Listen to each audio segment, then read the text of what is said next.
मेरे प्यारे नौजवान साथियों, नमस्कार। AFEIS के आज 10 अगस्त 2020 के डेली ऑडियो लेक्चर में मैं डॉक्टर विजय अग्रवाल आप सभी का हार्दिक रूप से स्वागत करता हूं। और दोस्तों, आप सबके साथ ही विशेष रूप से स्वागत करता हूं अपने एक नौजवान साथी अमित कुमार गुप्ता का, जो वाराणसी उत्तर प्रदेश से हैं, जिन्होंने एकेडमी की 28 अक्टूबर से 11 नवंबर तक होने वाली 15 दिन की क्लासेस के लिए अपना पंजीयन कराया है। फ्रेंड्स, आज सोमवार का दिन है और सोमवार को अक्सर आपको ध्यान होगा कि मैं सिविल सर्विस की प्रिपरेशन के किसी एक मुद्दे को लेकर के बात किया करता हूं। तो आज भी मैं एक स्पेशल विषय पर बात करना चाहूँगा और खासकर मेरे आज का विषय होगा कि रिजल्ट आ चुका है। रिजल्ट आने के बाद आप देख रहे हैं कि जो टॉपर्स हैं, अब यूट्यूब पर और दूसरे माध्यमों से आपको उनके बारे में पढ़ने और जानने को मिल रहा है। न केवल पढ़ने और जानने को ही मिल रहा है, बल्कि उनके इंटरव्यूज़ लिए जा रहे हैं। वो खुद अपनी ओर से भी बातें बता रहे हैं। तो इससे संबंधित मैं कुछ दिशा निर्देश के तौर पर आप लोगों से बात करना चाहूँगा। लेकिन सच पूछिए तो आज कोई ऐसी घटना भी नहीं है कि मैं उनकी चर्चा पहले करूं और अपने मुख्य विषय पर बाद में आऊं। जहां तक कोरोना का संबंध है, तो कि लगभग हर सोमवार को मैं कोरोना के बारे में थोड़ी बहुत बातें आप लोगों से कर लेता हूं। चलिए आज भी कर लेता हूं। देखिए, बहुत ज़्यादा संख्या भारत में लगातार बढ़ती चली जा रही है। प्रतिदिन मिलने वाली संख्या भी अब लगभग 60,000 के करीब पहुंच गई है। तो जब हम इसे सुनते हैं तो मन में खौफ सा आता है कि अरे बाप रे, कहाँ तो पहले हजारों में मिल रहे थे, अब एक दिन में 60,000 लोग मिल रहे हैं। लेकिन जब आप लॉजिकली सोचेंगे, क्योंकि लॉजिकली सोचा भी जाना चाहिए, तो फिर आपको सच्चाई कुछ दूसरे तरह की मिलेगी। जिस दौर में हजारों मिल रहे थे, उस समय पता लगा कि जो टेस्ट भी हो रहे थे वो 5,000 10,000 रोज हो रहे थे। और आज जो टेस्ट हो रहे हैं वो कल की बात है कि 7,10,000 के आसपास टेस्ट हुए हैं। तो 7,10,000 आसपास अगर टेस्ट हैं तो स्वाभाविक है कि टेस्ट के रिजल्ट भी हमारे सामने आएंगे, तो मरीजों की संख्या भी बढ़ेगी। क्योंकि देखिए, अभी तक अब नहीं बताया गया है कि भारत में पीक इसका आ चुका है, यानी कि उच्चतम शिखर पर हम पहुंच चुके हैं और वहां से डाउनफॉल शुरू हो गया है। भारत में अभी ऐसी स्थिति नहीं आई है। तो इसीलिए अभी कोई इस तरह के संख्या में कमी के संकेत मिलेंगे या होंगे ही हमें उम्मीद नहीं करनी चाहिए। लेकिन इसके जो दूसरे पक्ष हैं वो बहुत बेहतर दिखाई दे रहे हैं। उदाहरण के तौर पर जो रिकवरी रेट है वो काफी अच्छी है। अब आप देखिए कि वो लगभग 68.78 या 68.82 कुछ ऐसा पहुंच गया है। तो ये अच्छा है, मतलब ये लग रहा है कि नहीं है, हमारे लोग काफ़ी अच्छे से रिकवर कर रहे हैं। डेथ रेट भी आप देखिए कि अब लगभग 2.01 या कुछ इसके आसपास हमारे डेथ रेट आ गई है। और केंद्र सरकार ने कहा है राज्यों से, मतलब स्पेशली कहा है कि इस डेथ रेट को हमें बहुत जल्दी 1% तक लेकर आना है। और अभी भी जो हमारे 2.01 या कुछ इसी तरह की डेथ रेट है, वो विश्व का जो औसत है उसकी तुलना में काफ़ी बेहतर है। दोस्तों, इस तरह की बातें मैं केवल दो उद्देश्यों से आप सबसे करता हूं। पहला तो यह है कि चलिए इसी माध्यम से जो भी घटनाएं घटित होती हैं, जो आंकड़े हमारे सामने आते हैं, अखबार उन्हें जिस तरीके से लिखते हैं उसके बारे में बताते हैं, तो उन सब के प्रति आपकी एक तार्किक दृष्टि विकसित हो सके कि सही मायने में चीज़ों को किस तरीके से लेना चाहिए। दूसरा ये भी है कि कोरोना को लेकर के हम सभी कहीं ना कहीं परेशान हैं। मानसिक स्तर पर निराशा घर घर जाती है कि क्या होगा, कब तक मुक्ति मिलेगी, कहीं ऐसा न हो कि हम ही को हो जाए, हमारे परिवार और हमारे जब संबंधी और परिचितों को हो जाए, ये आशंका बनी रहती है। हमारी एक्टिविटीज़ भी काफ़ी लिमिटेड हो गई हैं। जो एग्जामिनेशन में बैठने वाले हैं या जो पढ़ाई के लिए बाहर जाने वाले हैं वो भी एक दबाव महसूस कर रहे हैं। तो ऐसी स्थिति में मुझे लगता है कि अगर इस तरह की थोड़ी सी बातें बताई जाए पॉजिटिव लेकिन सच्चाई के साथ, तो कहीं ना कहीं वो दबाव थोड़ा सा कम तो जरूर हो जाता है। बस इसी दृष्टि से मैं हर सोमवार को इस विषय पर आप सबसे थोड़ी बहुत बातें कर लिया करता हूं। दोस्तों, मैं आता हूं आज के मुख्य विषय पर। आज के मुख्य विषय के तहत मैंने सोचा कि मुझे खासकर एक बहुत ही व्यावहारिक विषय पर बात करना चाहिए, बहुत ही व्यावहारिक मुद्दे पर। अब आप देखिए कि जो टॉपर्स हैं वो अपनी अपनी बातें बता रहे हैं। आपको ध्यान होगा कि मैंने पिछले सोमवार को आप सबसे कहा था कि टॉपर्स रिजल्ट आ गया है, टॉपर्स अपनी अपनी बातें बताएंगे, लेकिन प्लीज आप उन सबको सुने और विश्वास कीजिए कि वो अपनी अपनी बातें अपने अपने ढंग से सही बता रहे हैं।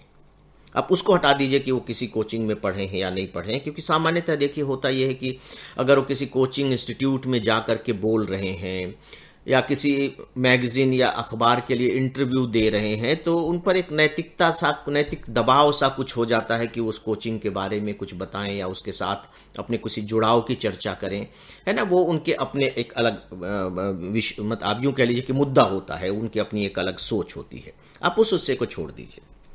लेकिन जो बाकी वो बातें बता रहे हैं उसमें मुझे नहीं लगता है कि ज़्यादा आपको अविश्वास करना चाहिए। ज़्यादा शब्द का मैंने इसलिए कहा है कि देखिए, बोलते समय कभी कभी होता ही है ना कि हमारे अंदर एक हीरोइक इमेज पैदा हो जाती है ना। हम अपने आप को थोड़ा सा ज़्यादा बढ़ा चढ़ा करके बताने की कोशिश करते हैं, अरे हमने ये संघर्ष किया, फलाना किया, वो किया। इसीलिए मैंने ज़्यादा की बात कही, लेकिन उससे आपको कोई फर्क नहीं पड़ता है, आप उनकी बातों को सुनिए। यहां जो मेरा मेन मुद्दा है वो ये है कि आप उनकी बातों को बहुत ध्यान से सुनिए और उनकी परिस्थितियों के संदर्भ में सुनिए।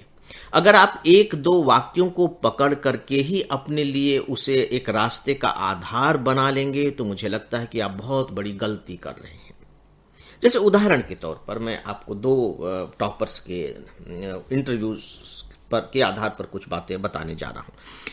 आप 4th रैंक में जो आए हैं हिमांशु जैन, उनका सुनिए। इसके बाद 10th रैंक में आई हैं संजीता महापात्र, उनका सुनिए और ध्यान से सुनिए। जैसे संजीता महापात्र की चलिए मैं बात करता हूं।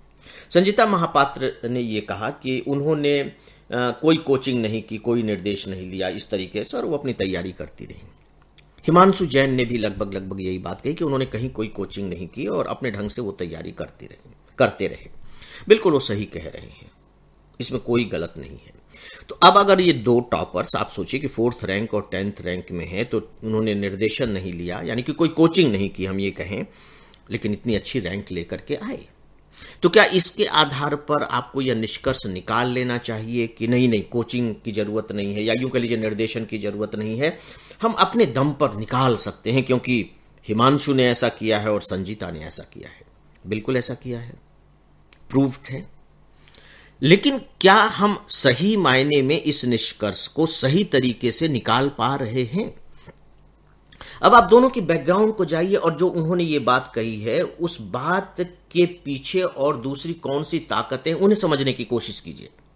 जैसे संजीता महापात्र का जब आप इंटरव्यू सुनेंगे तो वो बताती हैं कि जब मैं कॉलेज में थी तब से आईएएस में बनना चाहती थी, इंजीनियर बैकग्राउंड की हैं, तब से बनना चाहती थी। और जो सबसे बड़ी बात उन्होंने कही, चलिए चाहने वाले तो कोई कभी भी चाह लें कि हम बचपन से ही सपना देख रहे हैं, लेकिन उन्होंने जो उससे भी इंपॉर्टेंट बात कही वो उन्होंने ये कहा कि जो करंट अफेयर्स होते थे या अखबार पढ़ने का, इस शब्द का उन्होंने अखबार शब्द का, अखबार पढ़ने का उन्हें बहुत शौक रहा है।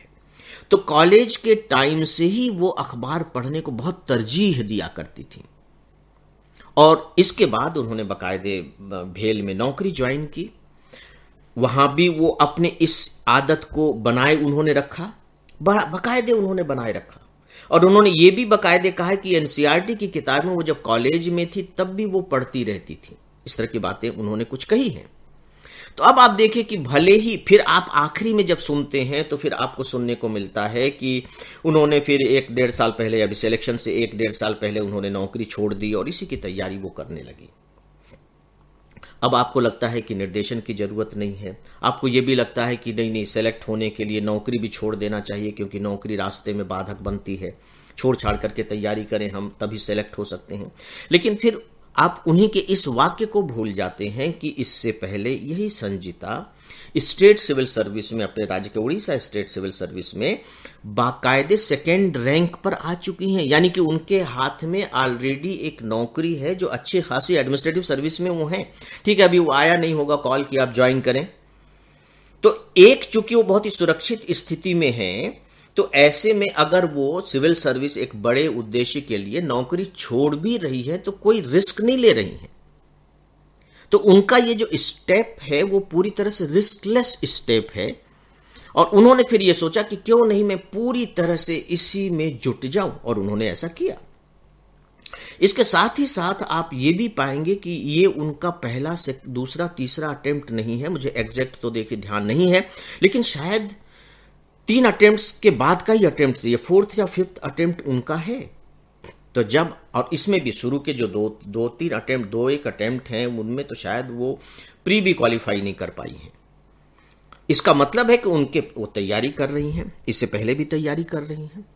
ठीक है, तैयारी करने के दौरान भले ही आपको सफलता न मिले, लेकिन कुछ न कुछ तो आपके दिमाग में रहता ही है। और उन्होंने बाकायदे ये बात कही है, अगर आप थोड़ा सा ध्यान से सुनेंगे, कि नहीं मुझे लगा कि नहीं, मेरी स्ट्रेटजी ठीक नहीं थी, मैं सही तरीके से तैयारी नहीं कर रही थी, तो मैंने अपने आप को ठीक किया और ठीक करने के बाद रिजल्ट मेरे सामने आ गए। इसका मतलब है कि आप ये इससे निष्कर्ष मत निकाल लीजिए कि नौकरी छोड़ने के बाद ही उन्होंने तैयारी शुरू की और 1-1.5 साल की तैयारी से वो 10th रैंक पर आ गई। अगर हम ये निष्कर्ष निकालते हैं, बीच का अगर आप आगे पीछे का काट करके बीच के वाक्य को निकाल लेंगे तो वहां आपको ये वाक्य सुनने को मिल जाएगा। लेकिन क्या यह वाक्य सही मायने में आपके सामने संजीता महापात्र के सिविल सर्विस प्रिपरेशन की स्ट्रेटजी को पूरी तरह से व्यक्त करता है? यह बात मैं इसलिए कह रहा हूं फ्रेंड्स, क्योंकि ज्यादातर स्टूडेंट के जो प्रश्न होते हैं, इसी तरह के कुछ व्यावहारिक से प्रश्न होते हैं कि क्या हम नौकरी छोड़ दें, क्या हम ये कर दें, क्या हम वो। आपको समझना होगा सभी की परिस्थितियां अलग अलग हैं। आप जितने भी टॉपर्स को सुनिए, कितने टॉपर्स अभी कहेंगे, आपको किसी की भी परिस्थिति एक दूसरे के पैरेलल नहीं मिलेगी, एकदम समानांतर नहीं मिलेगी। जैसे हम हिमांशु जैन की बात करें, ठीक है, वो हरियाणा के एक छोटी सी जगह के हैं, कुछ इस तरह से बताया गया है। तो हमारे दिमाग में क्या आता है कि अरे यार, ये तो बहुत छोटी सी जगह के हैं, तो छोटी सी जगह पर भी रह करके तैयारी की जा सकती है। क्योंकि मेरे पास इस तरह के मेल आते हैं कि सर मैं अपना गांव छोड़ नहीं सकता, और गांव ऐसा है कि जहां अखबार भी नहीं आता है, नेट बहुत धीरे चलता है, तो क्या मैं तैयारी कर सकता हूं? ये दिमाग में बात कहां से आती है? दिमाग में बात यहीं से आती है जब हम हिमांशु जैन जैसों के बारे में केवल पढ़ते हैं, अच्छी तरीके से समझते नहीं है। देखिए, अखबारों में आप पढ़ेंगे तो डिटेल्स में नहीं लिखेंगे, लेकिन हिमांशु जैन ने अपनी बात बहुत डिटेल्स में बताई है। मुझे एग्जैक्ट तो नहीं है, लेकिन शायद वो 9th 10th में ही जब थे तब वो दिल्ली आ गए। हरियाणा तो दिल्ली का पड़ोसी है, वो दिल्ली आ गए और दिल्ली में ही रह करके पढ़ाई कर रहे हैं। दिल्ली यूनिवर्सिटी से उन्होंने पढ़ाई की, शायद हिंदू कॉलेज या हंसराज कॉलेज, इन दोनों में से किसी एक कॉलेज के वो स्टूडेंट रहे हैं, और अच्छे, मतलब ये दोनों के दोनों कॉलेज बहुत अच्छे कॉलेजेस में हैं। अब वो दिल्ली यूनिवर्सिटी में है। शुरू से ही उन्होंने आईएएस के बारे में सोच रखा था कि नहीं, मुझे देना चाहिए। तो अब आप ये बताइए कि जो शुरू से सोच लिया है, जिसने दिल्ली यूनिवर्सिटी में पढ़ रहा है, दिल्ली यूनिवर्सिटी में इसलिए मैं कह रहा हूं कि वहां का माहौल सिविल सर्विस एग्जामिनेशन के प्रिपरेशन की दृष्टि से बहुत अच्छा है ना। वहां आपको ग्रुप मिल जाते हैं। अगर आपको ऐसा ग्रुप मिल जाता है, सही ऑनेस्ट ग्रुप, तो सच में किसी तरह के निर्देशन के गाइडेंस की आपको बिल्कुल जरूरत नहीं है। वो उन्होंने किया और इसके बाद उन्होंने क्वालिफाई कर लिया। तो आप परिस्थितियों को समझने की कोशिश कीजिए 2 तरीके से। पहला तो यह कि भाई सिविल सर्विस की रिक्वायरमेंट क्या है, और दूसरा यह है कि ठीक है, सिविल सर्विस की रिक्वायरमेंट यह है, मेरी परिस्थिति ये है, तो अब मैं अपनी परिस्थितियों के अनुसार इस रिक्वायरमेंट को कैसे फुलफिल कर सकता हूं। दोस्तों, तभी आप इन टॉपर्स के जो इंटरव्यूज आ रहे हैं उनसे सही मायने में लाभ उठा पाएंगे। अदरवाइज हो सकता है कि लाभ उठाने की बजाय भटकने की नौबत आ जाए। और मुझे लगता है कि मेरी बात को ध्यान में रखते हुए आप जरूर सुने और अपने साथ और उनके साथ भी भरपूर न्याय करेंगे। तो दोस्तों, मुख्य विषय के बारे में बस इतना ही। न्यूज़पेपर्स की क्लिपिंग्स मैं आप सबको प्रोवाइड कर रहा हूं, आप सब देख लेंगे। ईमेल लिखने वाले दोस्तों को धन्यवाद देता हूं, और इन्हीं में से कुछ मित्रों के नाम हैं: अभय कुमार मिश्र, हरदोई उत्तर प्रदेश से; शालिनी पांडे, लवकुश कुमार सिक्किम से; श्वेता पांडी तमिलनाडु से; रोहित सावधानी जयपुर से; सगुना श्रीमाली सानंद गुजरात से; प्राची डीमरी रुद्रप्रयाग उत्तराखंड से; मयंक गुप्ता और जाडा रिंकी। आप सबका बहुत बहुत आभार। और दोस्तों, इसी के साथ ही अब आज के इस डेली ऑडियो लेक्चर को यहीं समाप्त करता हूं। नमस्कार।